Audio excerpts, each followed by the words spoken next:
turun dan mereka dapat mengecapi keuntungan yang begitu besar pada tahun ini. Tuan Yang di-Pertua, saya juga ingin menarik perhatian bahawa kalau kita lihat dalam aspek tenaga ini, sektor tenaga ini secara ringkas saja. Tapi kalau kita lihat dalam aspek tenaga ini, saya amat kesal bahawa tujuan asal pihak Kementerian Kewangan, kerajaan untuk mengenakan cukai jurai runtuh atau dengan izin windfall tax profit levy ke atas semua IBP sebanyak 30% untuk semua keuntungan before interest and tax dengan izin EBIDTA sebanyak 30% apabila pulangan mereka melebihi 9%. Semua keuntungan yang melebihi pulangan 9% ditarik balik. Saya rasa ini menunjukkan bahawa Kerajaan Barisan Nasional takut kepada IBP. Takut kepada IBP tetapi tak takut terhadap 27 juta rakyat Malaysia. Sepatutnya, Tuan Yang Bertuah, windfall tax levy atau cukai jurai runtuh ini harus dikenakan kepada atas IBP. Kerana nombor satu, mereka telah dapat mengecapi keuntungan yang begitu besar. Kerana mendapat jaminan daripada pihak kerajaan bahawa tenaga mahu tak mahu, semua pun tak perlukan dana kuasa yang dikeluarkan oleh IBP. TNB terpaksa juga untuk membeli, terpaksa pula membeli kuasa yang dikeluarkan oleh IBP ini. Yang kedua, pada masa yang sama, kerajaan telah pun memberikan jaminan dalam aspek pinjaman yang diambil oleh IBP tersebut. Ya, Rembau bangun. Baiklah. Sila Rembau. Harap boleh dapat lebih banyak pencalonan. Terima kasih Yang Amat Berhormat Wakil daripada Bagan. Saya tertarik dengan poin yang dibangkitkan tadi mengenai cukai durian runtuh terhadap syarikat-syarikat IPP. Dan saya antara wakil rakyat yang telah meminta supaya windfall tax ini diadakan terhadap IPP. Cuma apabila kerajaan telah mengkaji semula soal windfall tax ini, kita diberitahu bahawa antara sebab windfall tax ini tidak diteruskan adalah soal bukan hanya IPP, tetapi banyak syarikat-syarikat kewangan dan bank-bank tempatan adalah pemegang bond ataupun hutang dalam IPP tersebut. Dan jika kita teruskan dengan windfall tax ataupun windfall levy tersebut, bukan hanya pemegang bond seperti bank-bank tersebut terjejas, tetapi juga pasaran bond di Malaysia juga akan terjejas. Dan ini akan merumitkan keadaan kerana kalau syarikat-syarikat pada hari ini ingin mendapat modal melalui pasaran saham ataupun equity market yang memang susah kerana sentimen cukup lembab pada hari ini dan mereka tergantung ataupun bergantung kepada pasaran bond. Dan kalau windfall levy ini diteruskan, maka ramai analisa kewangan yang mengatakan bahawa bond market kita juga akan terjejas. Jadi apakah pendapat Yang Amat Berhormat dalam perkara ini? Terima kasih. Ini yang pertama menunjukkan bahawa pihak Kementerian Kewangan tidak menjalankan kajian yang baik dan terancang sebelum menjalankan atau melaksanakan cukai jurai runtuh ini, windfall levy ini. Kalau mereka membuat perancangan yang betul, saya rasa masalah ini tidak akan timbul. Yang kedua, tentang persoalan yang berhormat tadi, kesan ke atas bond market ini tentunya ada kesan sedikit. Tetapi kalau kita nak lihat alternatif lain untuk mendapat dana kewangan, carilah Timur Tengah. Tengok Yang Berhormat pun telah pergi Abu Dhabi, pun telah pergi Dubai. Sana ada banyak dana yang sediakan pinjam wang, asalkannya mereka boleh dapat pulangan yang munasabah. Yang Umat. Tapi di sini, Sekolah Selangor bangun. nanti saya habis ini sekejap.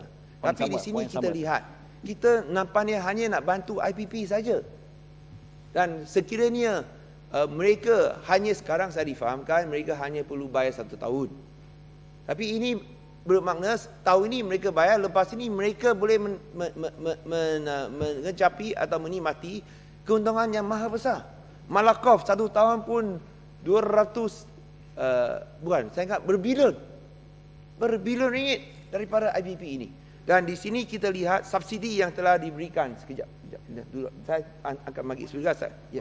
Saya akan bagi tentu kepada rakan nanti. Tapi kalau kita lihat daripada subsidi yang diberikan oleh tenaga, sehingga sekarang adalah 36 bilion ringgit, Tuan Yang Pertua.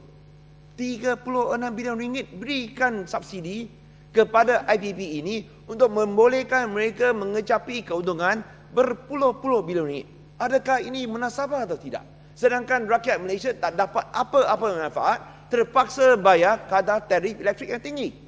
Dan di sini saya lihat kerajaan hanya nak bantu IBP, sedia mengorbankan kepentingan 27 juta rakyat Malaysia. Saya harap Yang Berhormat dari Rembau yang sekarang hendak mentanding menjadi Ketua Pemuda UMNO, bolehlah ambil berat tentang perkara ini. Kalau beliau menggunakan isu ini nak berikan sikit free advice lah. Kalau nak menang jawatan Ketua Pemuda UMNO, lawanlah IBP betul-betul, mungkin ada harapan. Ya. Kuala Selangor. Kuala Selangor. Terima kasih Tuan Di-Pertua, terima kasih YB Bagan. Saya ingin memajukan kepada YB Bagan untuk meneliti penghujahan Rembau sebentar tadi. Didakwa bahawa pemberian ataupun pengenaan windfall tax ini dikatakan adalah negatif dan mungkin tidak pro-business kerana akan menjejaskan bond market. Tetapi kita Dewan Mulia ini sedia maklum, Datuk Yang Di-Pertua dan juga YB Bagan, bahawa windfall tax dikenakan kepada supernormal profit di atas apa yang dikatakan 9% daripada return of asset. Dengan kata lain, 30% cukai yang dikenakan tidak menjejaskan bond holders. Kalau ia menjejaskan adalah kepada shareholders. Jadi jelasnya tidak ada isu tentang bond market ataupun bond holders yang terjejas akibat penguatkuasaan windfall tax.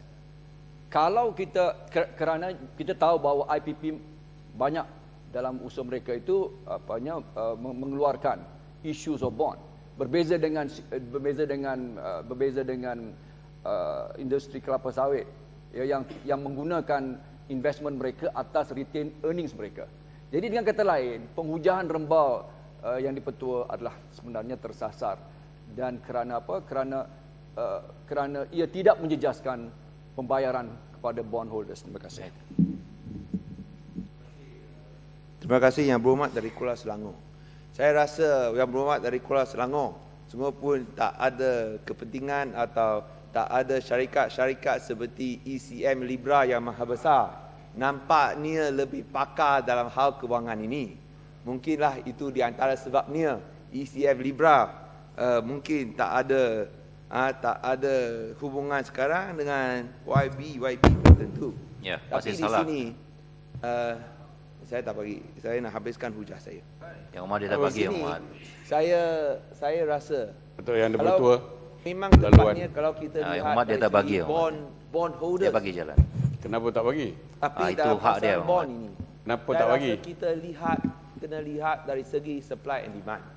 Dan sekiranya Semalam saya bagi keadaan banyak ekonomi kepada adalah pembangkang. baik, Yang Umar, saya rasa kenapa saya tak tidak bagi? ada sebab Bahkan tak bagi, Yang Umar. tidak ada Semalam saya sebabnya bagi banyak ada apa-apa kesan peluang. ke atas pasaran bond.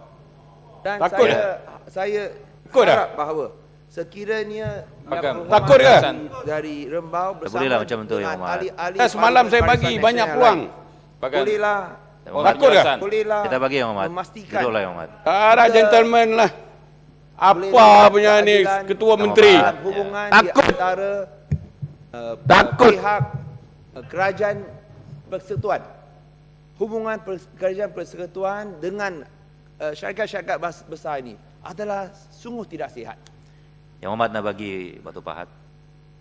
Tak payahlah, habiskan sudahlah. Tak ada poinnya. Saya nak Cukuplah. bagi pasir salat.